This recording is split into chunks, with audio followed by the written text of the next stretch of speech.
Yo, what up guys? Welcome for today's video. I will be reacting to Ish.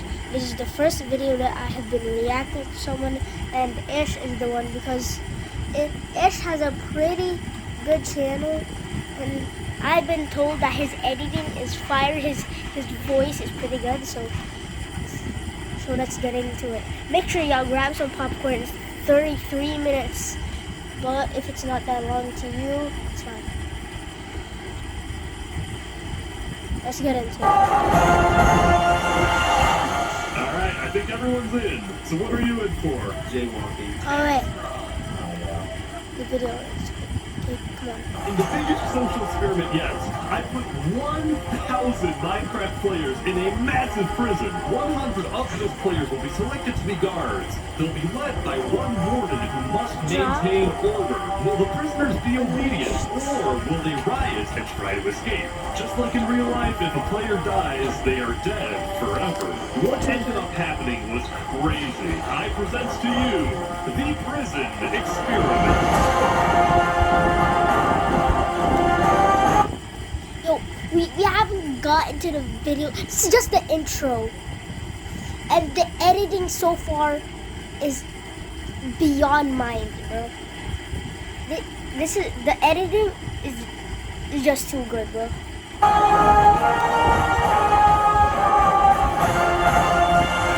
one. Alright, I think everyone's in. So what are you in for? Jaywalking. At the beginning of day one, the prisoners were directed to the center courtyard to meet the guards and the warden, a player named Jaw Unleashed. Welcome, prisoners! I am your warden, John Leach. Obey the guards and you will have a good time here. The prisoners then got a chance to explore their new home, which consists of 4 large building plots, a massive cafeteria, an infirmary, an underground gym, and then a few secret locations which might or might not help them escape. We'll see if the prisoners find them. Hello, Mr. Wood Daddy. Why are you in prison? I ran an illegal tech grenade. What kind of name is Wood Daddy?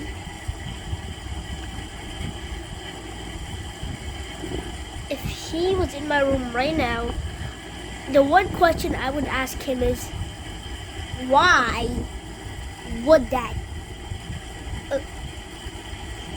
Like, bro, what? I see. During our conversation, a prisoner dropped a sword next to Wood Daddy. Now, in this prison, swords, as well as other dangerous items, are considered contraband and therefore illegal. So when the guard saw Wood Daddy holding the sword, he was questioned and placed on the prison watch list.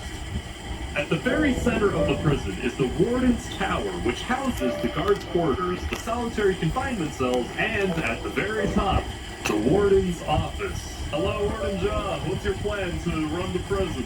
Well, I believe in bringing out the best in prisoners rather than punishing them. If I'm Not judging them, what? they probably won't want to escape with us.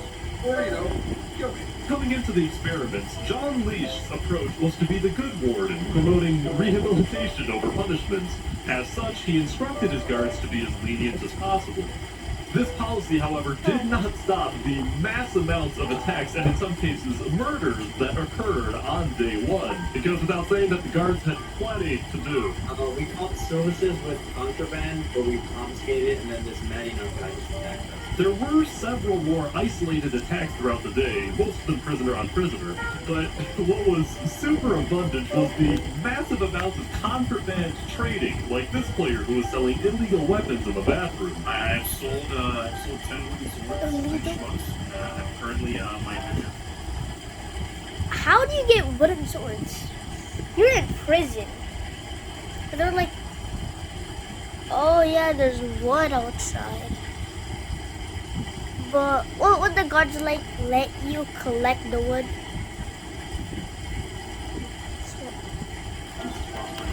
The warden then announced that it was lunchtime at the cafeteria.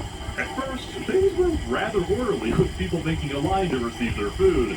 However, as more people started to arrive and prisoners grew impatient, things got a little unruly. John, you might have an issue here. One prisoner actually got killed in this breakout, and the warden, John Leach, told prisoners to leave the cafeteria. This, however, caused prisoners to be more angry since many had not yet received their food. After people threatened to riot, the warden quickly retreated to his tower with his elite bodyguards, having learned a very important lesson. Don't call everyone to the cafeteria at once. Before everyone could be dispersed, I spoke with the leader of a prison gang that had formed in the cafeteria. Hello, Alabulo, what's the name of your gang? El Bozo Mafia. Nice. According to the leader, Olabulo, the El Bozo Mafia had already Bozo recruited Mafia? over 100 What? members Bozo the Mafia? cafeteria at once. Before everyone could be dispersed, I spoke with the leader of a prison gang that had formed in the cafeteria. Hello, Alabulo, what's the name of your gang? El Bozo Mafia. Nice. According to the Bozo leader, Mafia. Olabulo, the El Bozo Mafia had already recruited over 100 members, all of whom promised to protect each other against other gangs and also against guards who wronged them. Anyone who gets in our way disappears. There were also peaceful groups like these guys who built a church in one of the build plots, and also this group named the Invisible Hand, whose mission was to preach the values of capitalism to any prisoner who would listen. Capitalism guides the selfish into selfless. As prisoners began to form groups and make friends, the guards also began to organize. Under the warden John Leash was the second in command, a player named Sola, who designed the guard hierarchy. The highest guard tier was the elite team, responsible for protecting the warden. Second was the standard prison guard tier, which secured the entire prison. Lastly, the lowest tier, responsible for patrolling outside the prison, was the perimeter team. Yeah, we're very lonely out here, but I kind of like it. Before long, it was the end of the day. However, something a little unexpected happened, which got some people worried. Instead of letting prisoners go to their cells for the night, the warden first called them to the center courtyard. Hello, prisoners. I have just received word that one of our guards has been killed. As of right now, we do not know exactly what happened, but our deputy warden Sola believes that a group Yo. of prisoners is responsible. Tonight, know that we may search your cell or bring you into the warden's tower for further questioning. Ooh. From that moment on, the spirit of the prison changed. Guards became more paranoid of prisoners, and prisoners more paranoid of guards. The guard who was killed was named Ella, and it happened near the end of day one in the cafeteria. It was done by one lone prisoner who was swiftly executed. The guards on scene reported exactly what happened to the second in command, Solev, but Solev told the warden John that this wasn't a lone attack, but rather an organized attack involving a group of prisoners. I think Warden John is a good guy, but being good is also his greatest flaw. If he doesn't think that there's an imminent threat coming from the prisoners, then he won't let us use force against them. We can't keep reacting to attacks. We need to start preventing them. And preventing them includes using enhanced interrogation methods. And so, throughout the night, the guards were permitted to randomly question prisoners and bring suspects into the warden's tower. This prisoner named Sidefall secretly gave a guard information about a riot planned for day 2. I'm giving him info. You're a snitch? Yeah, I'm snitch actually. Eventually, some of the other prisoners got suspicious. Trust me, Sidefall is just willing to give up information. He can't be trusted. This poor prisoner, meanwhile, got locked in a cell with a suspected murderer. I'm gonna be honest, Guard, shut the door up in here. And you're stuck with the maniac. Well, Yeah, good luck, buddy. He looks scary. He looks. If I was in there, I would be breaking the door, breaking the wall. And you know what? I'm close to him, bro. No way. Is that blood? That looks like blood on his face. so look, aside from a few lapses, the guards had successfully kept the prison under control during the first day. Let's see what happens next. Day 2. Here we go. The prisoners are out of their cells.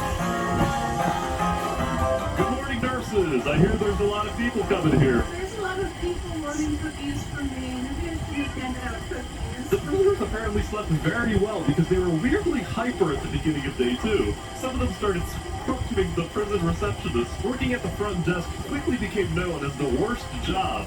I hate you. I hate all of you. To stop the chaos, the warden called the prisoners to the cell. I would quit at that point. If I was there, I I will quit. 2 seconds, boom, I quit. In her courtyard, he brought out a prisoner named Boy Jedi who was accused of starting a riot. But if it was for money, depends on how much. And on J1, Instead of punishing this prisoner, we will work to rehabilitate him. the guards, meanwhile, were bracing for the prisoners to potentially riot and demand that Boy Jedi be released immediately. What they didn't expect was for those prisoners to chant for his death. Warden John Leash took Boy Jedi to the nurses' quarters for Like, imagine if gonna die and then everybody go like, kill him, kill him, kill him. rehabilitation and then declared he would spend the whole day on the ground talking with prisoners. After hearing this, Solev knew that John Leash wouldn't be at the warden's tower. Second in command Solev has been standing next to the solitary cell of, I think this is a member of the Mafia.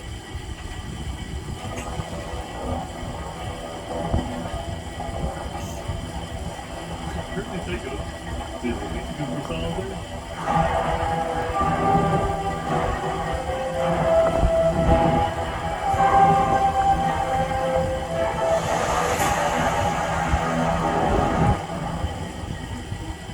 Go to the torture chamber. Of course, ASMR. What the heck is... It turns out that the rumored torture in the prison is real. This massive underground complex was so secretive that most guards didn't even know it exists. Someone knew that John Lee's policy would lead to disaster, so he secretly took matters into his own hands. He brought 2 members of El Gonzo Mafia from solitary into the underground complex's arena, and then in a cruel twist, forced them to fight to the death.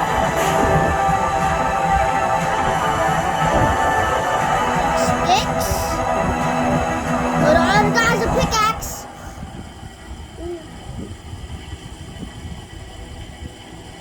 Damn. Meanwhile, in the prison, Devour it, wow, what? look at this. Floating pirate ship. Above ground, on the 4 quadrants, many prisoners were just having a good time building with each other. It looks like the church is finally complete. They're holding the ceremony. These guys made what they called Canada Land with a moose and igloo. At one point, they even got the warden John Leash to play hockey with them. Guys, your puck is glued to the ground. John Leash also went to the prison's gym to get to know the prisoners and to play basketball. Meanwhile, in the gym was Wood Daddy, who was still angry about being framed. He was in a bit of a revolutionary mood. Spending 24/7 in the bag. The best boy Jedi have. You're gonna go save Boy Jedi. Yeah, same boy Jedi. And he doesn't run. Of course, I had to also check in on the cafeteria staff, see how they were doing after the previous day's chaos. As nice as it was yesterday, it's Yeah. pretty orderly, and people are just, whoa. Yeah, about that. I then caught this prisoner storming hell, telling the other prisoners not to snitch. What's going on here? Snitches Why do get you call them stitches. snitches? Storming Hell, a representative of the El Gonzo Mafia, was speaking with all of these prisoners who were a part of the prison's second largest gang called El Cheese Market. These freaking names. Then, all of a sudden, during our interview, I don't know if they want the prisoners, grouping up, forming some sort of revolution. Ooh, they got a brawl. What the heck? They all just I see that. Oh my god. Second guard down. The El Cheese Market gang ran throughout the prison as a pack, searching for guards to kill. I didn't do anything next. Yeah, he went from dumb snitch to guys, I'm innocent, please. The gang then headed right for the cafeteria. Oh boy, they're in the cafeteria. Yeah, they're scrolling down. There's a lot more guards in the cafeteria. Probably makes them more hesitant to attack. Wait. Now they're heading down the hallway. There's a guard. They're tagging him. Oh my god, he's guns. They continue to wreak havoc around the cafeteria until Sullivan and the elite team were deployed to disperse the riots. Here they go.